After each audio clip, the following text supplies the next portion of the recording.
Hi there, Malcolm here with my 167th BookTube video. Now, I know I've said that before in a previous video, but I got a bit muddled with my note taking. This one is the 167th BookTube video.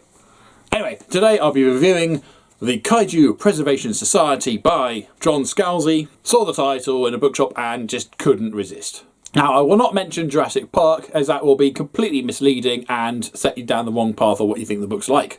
So I didn't mention Jurassic Park, that never got said. So in this book we follow Jamie, who loses his job, is just about to lose his apartment and needs money quick. And an old acquaintance of his says, oh, I've actually worked with some large animals.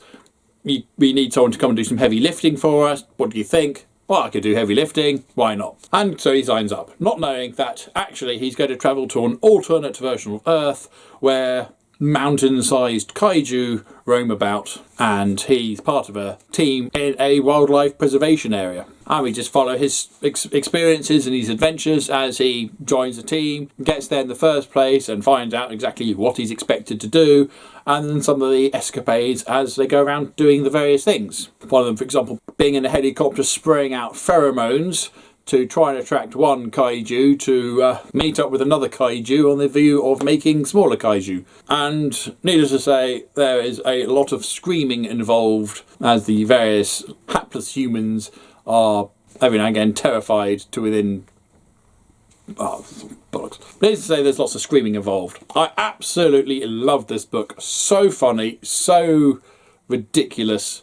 But John Scalzi has actually taken pains to explain how these things can exist and, you know, how their biology works and all that. So some really clever ideas in here as well, rather than just a bunch of monsters roaming about without any reason. Plot-wise, it's a little bit thin on the ground, and there is a thing that happens which you see coming from a mile away. It's really obvious, but I didn't care. I was just enjoying the ride for what it was. I gave this to my 13-year-old son to read, and he absolutely loved it as well. So suitable for all. I think my only complaint really is at 264 pages it was a little short. I would have loved a bit more in there, a few more escapades. I mean, obviously it is even a bit padding at that point, but I didn't feel like I was in that world long enough. I want more.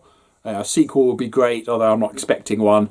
There's a afterword at the end of the story, obviously, explaining how this book came to be. It was during lockdown, and John Scalzi was supposed to be writing a different book and didn't, and ended up writing this instead. So it does feel like a one-off from him, but if he ever feels like writing more from this universe, I would lap it up. This was so fun, booktastic. And to go to the Jurassic Park comparison, I mean, they are not the same, even vaguely, but it's the natural choice to go to. I'd say this is more accessible than Michael Crichton's Technospeak.